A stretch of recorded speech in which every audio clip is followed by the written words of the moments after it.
Bueno, Los Gemidos es un libro muy importante, pero que aparentemente para la crítica nunca tuvo mucha importancia, ¿ya? Los Gemidos aparece en 1922, junto a una serie de otros libros, como se sabe, muy fundamentales en la literatura latinoamericana y mundial, ¿no? Si consideramos la obra de Eliot y la obra de James Joyce. Pero surge en un momento de gran eclosión, no solo en la poesía, sino también en el contexto político-cultural chileno. Generalmente me remito a mucho antes, pero voy a ser lo más breve posible, ¿ya? La poesía chilena moderna solo empieza en 1895, con un libro que se llama Ritmos, de Pedro Antonio González. Eso es muy tardío en relación a América Latina, porque el movimiento modernista, que es el primer gran movimiento latinoamericano en literatura, se inicia alrededor de 1880 con José Martí, con Rubén Darío y con varios escritores más latinoamericanos. En ese momento en Chile no hay literatura nueva. La poesía chilena tiene por un lado un aspecto muy esteticista y por otro lado un aspecto muy social. Y entre esos dos grandes elementos se mueve toda la poesía chilena. Entonces, cuando llegan los grandes de la vanguardia, que es el caso de Roca, ya hay un colchón, hay una matriz sobre la cual asentarse, ¿ya? Y de Roca empieza publicando en 1916 estos versos de infancia que aparecen en la antología Selva Lírica, que se publica en 1917, que es una gran antología. Ahí están todos los grandes, está Mistral, está Huidobro, está de Roca. Pablo Neruda todavía no, porque era muy chiquitito, ¿ya? Y entonces, eso es lo primero que publica. Luego publica Sátira en 1918, un poema con muchos elementos futuristas y expresionistas, ¿ya? Y que ya va mostrando los aspectos vanguardistas de la poesía de Roca. Y en 1922 publica Los Gemidos. Y Los Gemidos es un libro absolutamente distinto, como uno lo puede ver, un mamotreto de casi 400 páginas, ¿no es cierto? Un mamotreto de casi 400 páginas, que está escrito en forma de mosaico. Y a juicio de muchos críticos, el mosaico es una de las expresiones más importantes de la vanguardia. Si uno ve las películas de Eisenstein, por ejemplo, se encuentra con que Octubre o El acorazado Potenkin están hechos a partir del montaje y el mosaico, ¿ya? Son puros montajes, ¿ya? Caras que salen, que aparecen, que van fluyendo, digamos, en la visualidad. Y eso es un elemento que está, este carácter cinético es un elemento que está en Huidobro, que está en la gran mayoría de los escritores de la vanguardia latinoamericana. Entonces, de Roca hace eso. Cada poema es una especie de capítulo, escrito en prosa poética, a veces en prosa simplemente, donde se habla de distintos temas, ¿ya? Está un poema dedicado al mercader contemporáneo, un poema dedicado al box, un poema dedicado al deporte, un poema dedicado a la musa, que es Binet de Roca, que se llama Epitalamio y que tiene reminiscencias del Cantar de los Cantares de Salomón, ¿ya? Un poema sobre la ciudad, etcétera, etcétera. Tú cuentas cualquier cosa de la que puedas pensar está en Los Gemidos.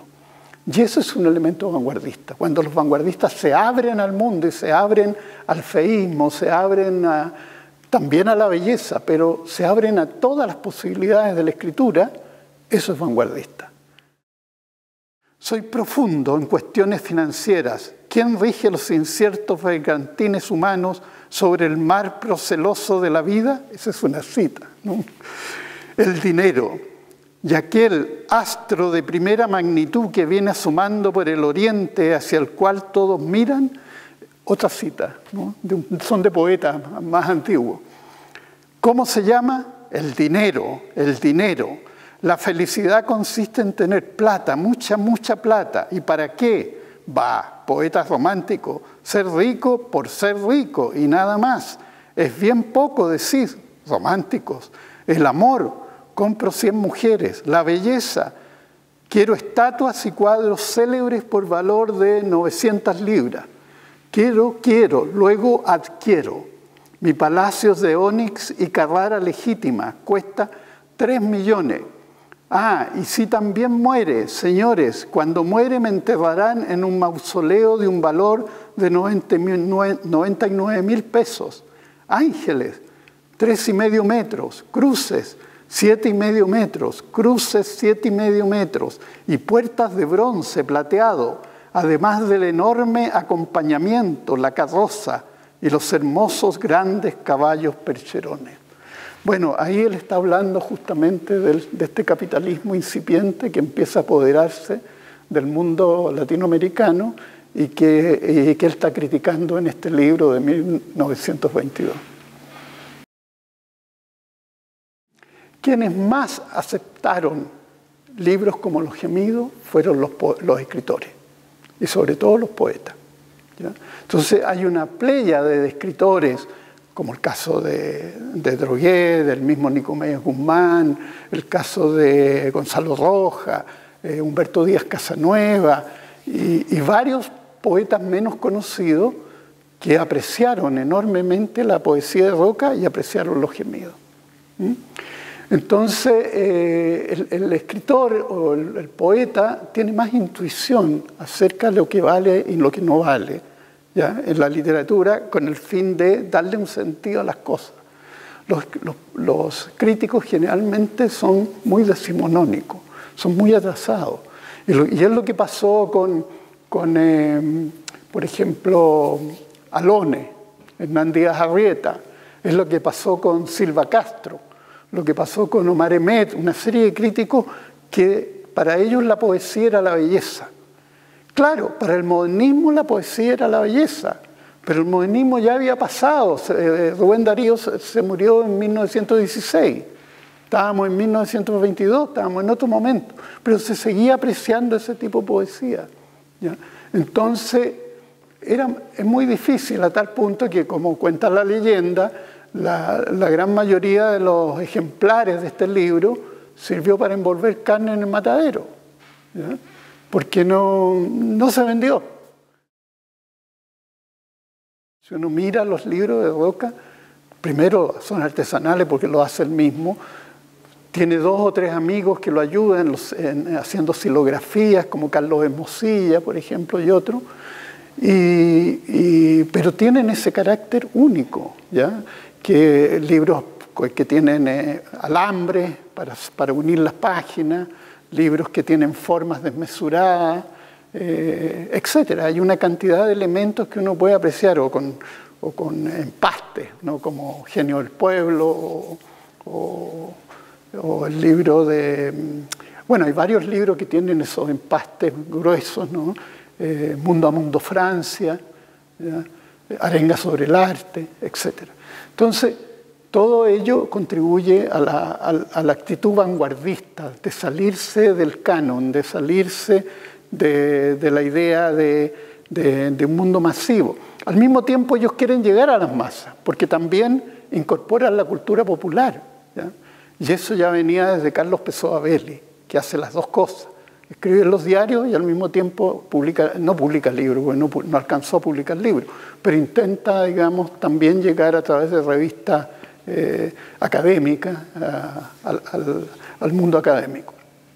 Entonces, esa relación que hubo, sobre todo a comienzos del siglo, entre el mundo culto o el mundo elitista o el mundo ilustrado con el mundo popular fue muy importante porque también se quedó en Chile, ¿ya? Y cada cierto tiempo aflora en muchos poetas, el caso de Nicanor Parra, por ejemplo.